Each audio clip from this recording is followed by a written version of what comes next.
Hello नमस्कार, आप सभी लोगों का यूथ ऑनलाइन क्लासेस पे बहुत बहुत स्वागत है। चलिए, बहुत लोगों की शिकायत आती है कि सर डेली करंट डाला करिए डेली। चलो, मैं अब आशा करूंगा कि आप लोगों को अब डेली करंट मिले।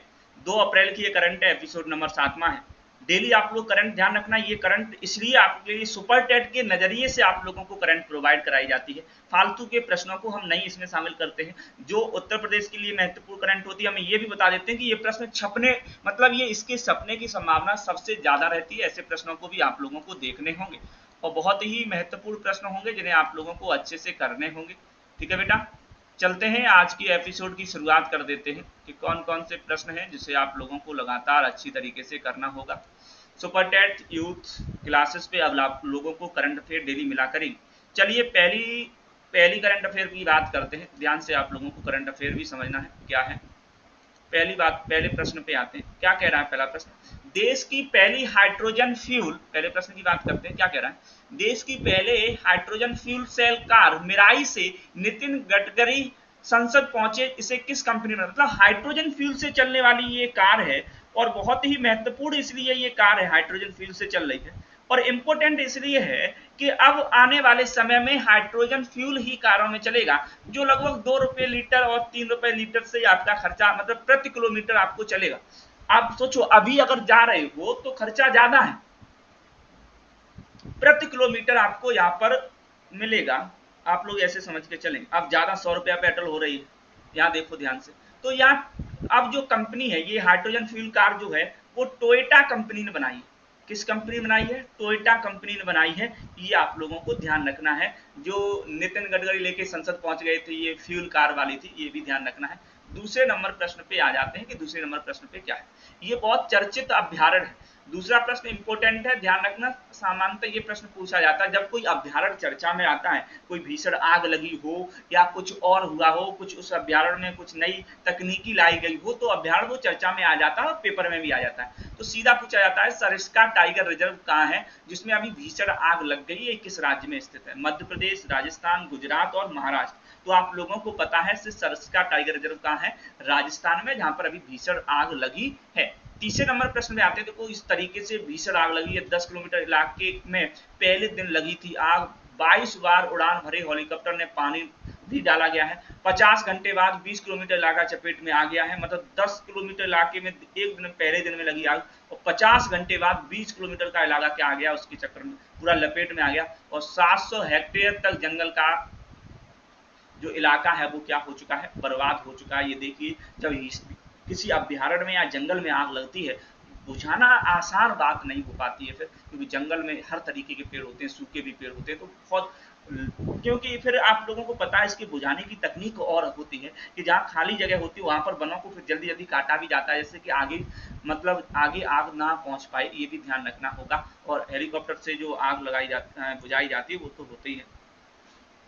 चलिए, अगले प्रश्न पे आते हैं। तीसरे नंबर प्रश्न पे आते हैं। क्या कह रहा भैया तीसरा नंबर का प्रश्न? ध्यान से आप लोग समझेंगे।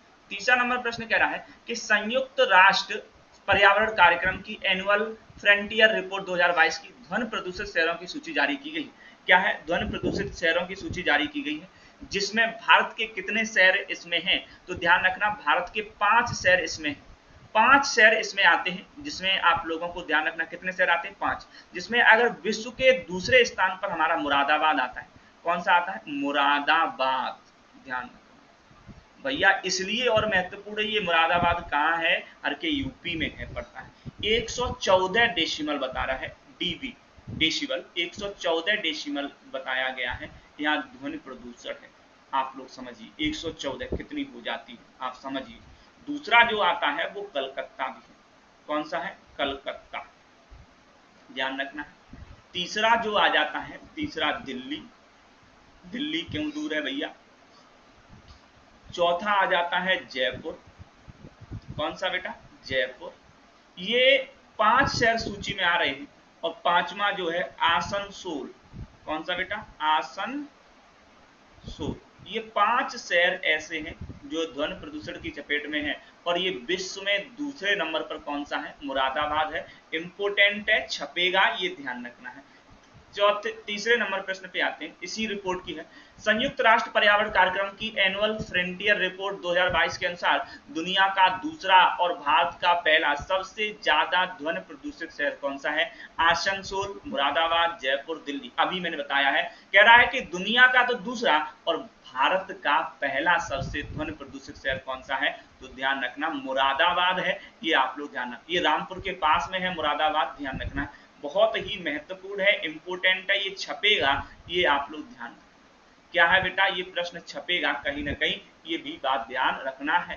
पांचवें नंबर प्रश्न पे आते हैं, संयुक्त राष्ट्र पर्यावरण कार्यक्रम की एनुअल फ्रंटियर रिपोर्ट 2022 में दुनिया का दुनिया का कौन सा शहर सबसे ध्वनि प्रदूषित है? अब मतलब उसने पूछा है कि ऐसा शहर कौन सा है जो सबसे ज्यादा ध्वनि प्रदूषित है। ढाका है, राजशाही है, इस्लामाबाद है या दिल्ली है? तो ध्यान रखना, ढाका ऐसा शहर है जो दुनिया का सबसे प्रदूषित, ध्वनि प्रदूषित शहर है, वो कौन सा है? ढाका है। ये बात ध्यान रखना।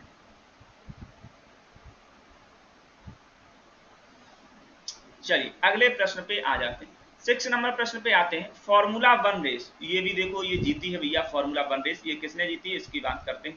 फॉर्मूला 1 2022 सऊदी अरब ग्रैंड प्रिक्स किसने जीता है? चार्ल्स लेरिक ने जीता है, डिनो बेगानोविक ने जीता है, सेबेस्टियन मॉन्टोया ने जीता है, या मैक्स वेरस्टेपन ने जीता है? मैक्स बेरेस्टेपन ने, ऐसे नाम खतरनाक खतरनाक होते हैं, आप केवल मैक्स से ध्यान रखना है। हमारे भारत में या हम कहें हमारे यूपी में एक मैक्स गाड़ी चलती है, जहां पर छोटी सी होती है, जुगाड़ जो पहले चलती है उसके स्थान पर आजकल मैक्स आने लगी है, जो हल्का फुल्का सामान ढोने के लिए। डीसीएम से थोड़ी छोटी होती है मैक्स, तो भैया वो भी रेस उसकी भी रेस बहुत तेज होती है। तो वास्तव में ये उनके नाम हमारे जैसे गाड़ी के नाम है, हमारे यहाँ गाड़ी का नाम मैक्स है और वहां का देखो इंसान का नाम मैक्स बेरस्टेपन। हमें उनकी मम्मी वगैरह बुलाती होती कैसे? मैक्स बेरस्टेपन, यहाँ आना, कैसे बुलाती हूँ भाई? हो सकता है कैसे बनाती हूँ। तो ये फॉर्मूला 1 रेस आप ध्यान रखना है भैया, दौड़ है, फॉर्मूला 1 रेस है, तो ये मैक्स ने जीती है, ये आप लोग ध्यान रखना है। इनका अगर आप फोटो देखना चाहें तो ये देखिए भैया, ये मैक्स है, मैक्स मतलब डीसीएमएस है ना, ये इंसान है, ये ध्यान रखना है, इन्होंने जीत ली है। अगले आते हैं, ये भैया छपेगा, लिख लो ये, ऐसे देखो छपेगा ये प्रश्न कहीं ना कहीं। क्या कह रहा है कि उत्तर प्रदेश के पूर्व मुख्यमंत्री कल्याण सिंह को हाल ही में किस सम्मान से अलंकृत किया गया है? मतलब हाल ही में कौन सा सम्मान दिया गया है, बताइए। तो कल्याण सिंह को पद्मश्री दिया गया है, पद्म भूषण दिया गया, पद्म विभूषण दिया गया, भारत रत्न दिया गया है। इंपोर्टेंट डाल लेना, क्योंकि कल्याण सिंह के उत्तर प्रदेश से संबंध रखते हैं, तो इन्हें पद्म विभूषण का पुरस्कार दिया गया है। किसका पुरस्कार दिया है? पद्म विभूषण का पुरस्कार दिया गया है। 4 लोगों को हमारे उत्तर प्रदेश से दिया गया है, 2 लोगों को, ये ध्यान रखना है।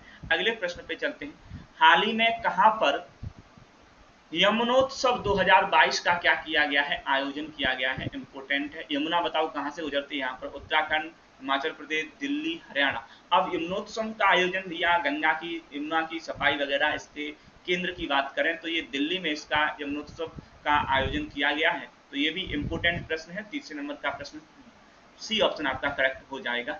अगले प्रश्न पे, महत्वपूर्ण प्रश्न, अगले प्रश्न पे क्या कहा है? उत्तर प्रदेश संगीत नाट्य अकादमी में आयोजित सम्मान समारोह में किसे लोक निर्मला सम्मान 2022 दिया गया है?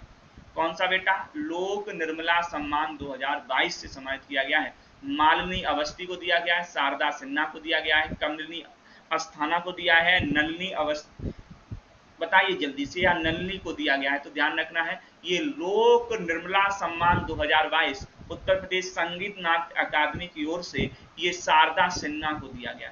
किसका भैया? शारदा सिन्हा। अब साहित्य से रिलेटेड है, नाट्य अकादमी संगीत से रिलेटेड है। अब देखो, जब संगीत हुआ होता है तो सरस्वती माँ की फोटो, शारदे माँ की फोटो तो लगाते हैं ना, इन माँ की फोटो। तो इस तरीके से ध्यान रखना है कि संगीत नाट्य अकादमी में आयोजित सम्मान समारोह में किसे लोक निर्मला सम्मान दिया गया है। तो ऐसे ध्यान रखना है, जब संगीत होता है तो हम लक्ष्मी माँ की, वो शारदे माँ की, सरस्वती माँ की फोटो लगाते हैं, तो शारदा सिन्हा को ये पुरस्कार दिया गया है। इंपोर्टेंट पुरस्कार है, ये भी आप लोग ध्यान रखेंगे। ये देखो शारदा है, इनको ये पुरस्कार दिया गया है, ये ध्यान रखना है, शारदा सिन्हा।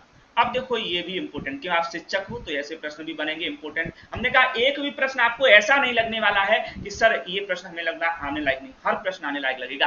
केंद्र सरकार द्वारा कक्षा पहली में दाखिले की मतलब दाखिले के लिए एडमिशन कराने की न्यूनतम आयु क्या निर्धारित की गई है?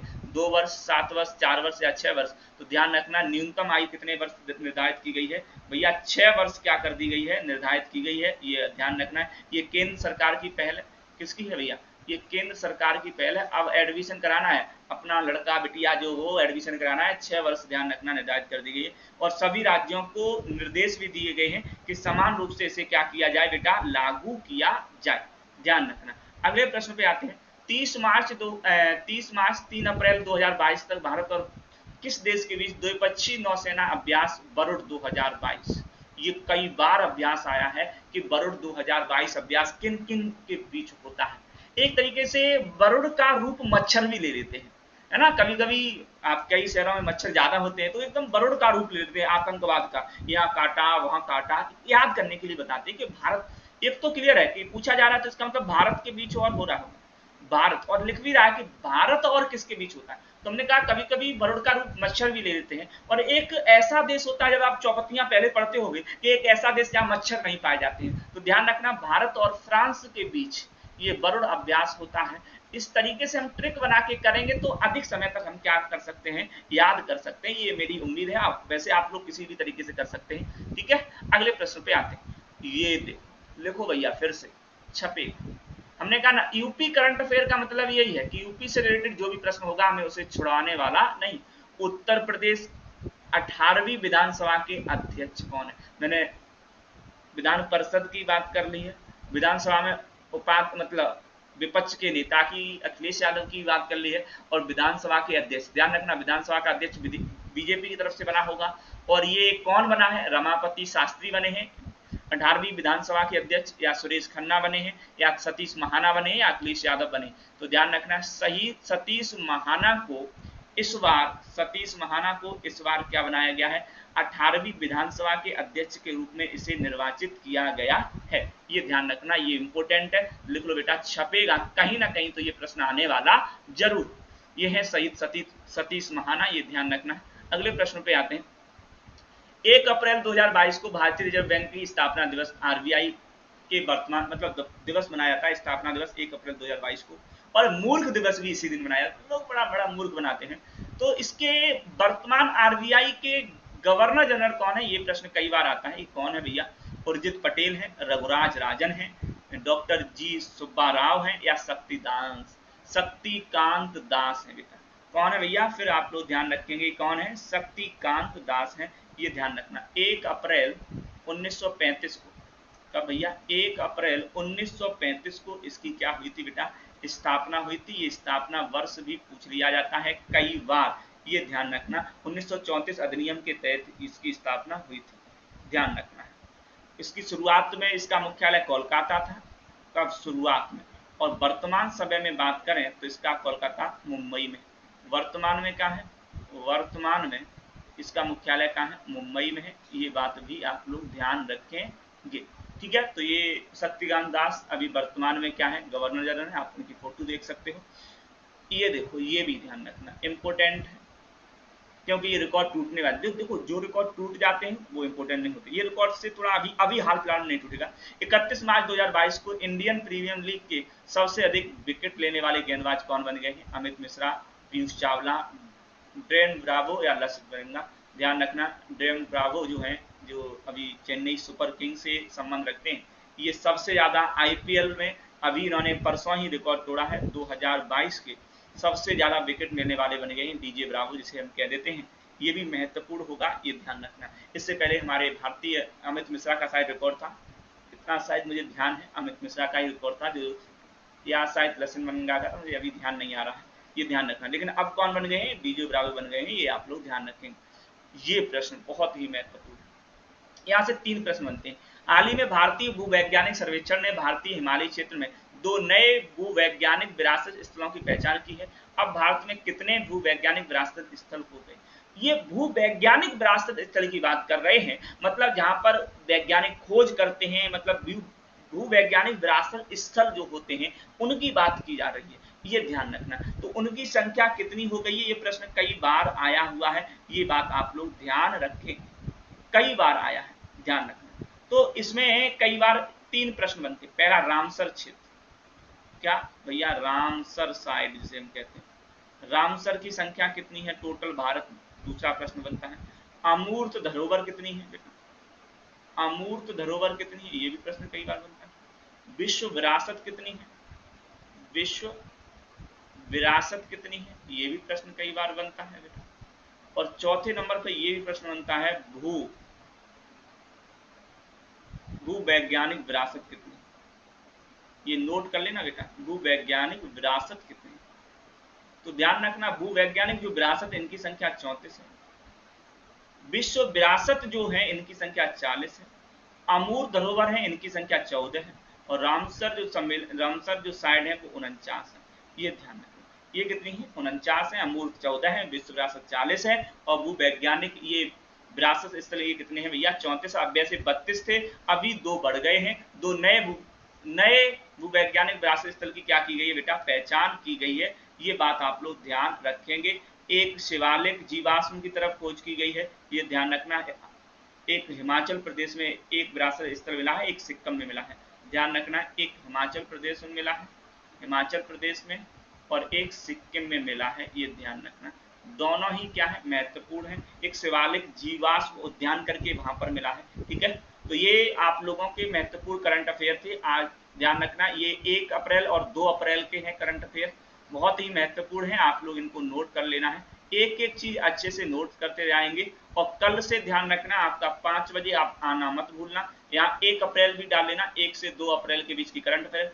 कल आना मत भूलना, कितने बजे, 5 बजे। आप लोगों को पता होना चाहिए 5 बजे क्या होगा, प्रैक्टिस पेपर चलेगा, किसका किसका, हिंदी और मैथ का, ध्यान रखना। बहुत महत्वपूर्ण ये क्लास होगी, आना बिल्कुल मत भूलिए। ओके बेटा, नमस्कार, राधे राधे।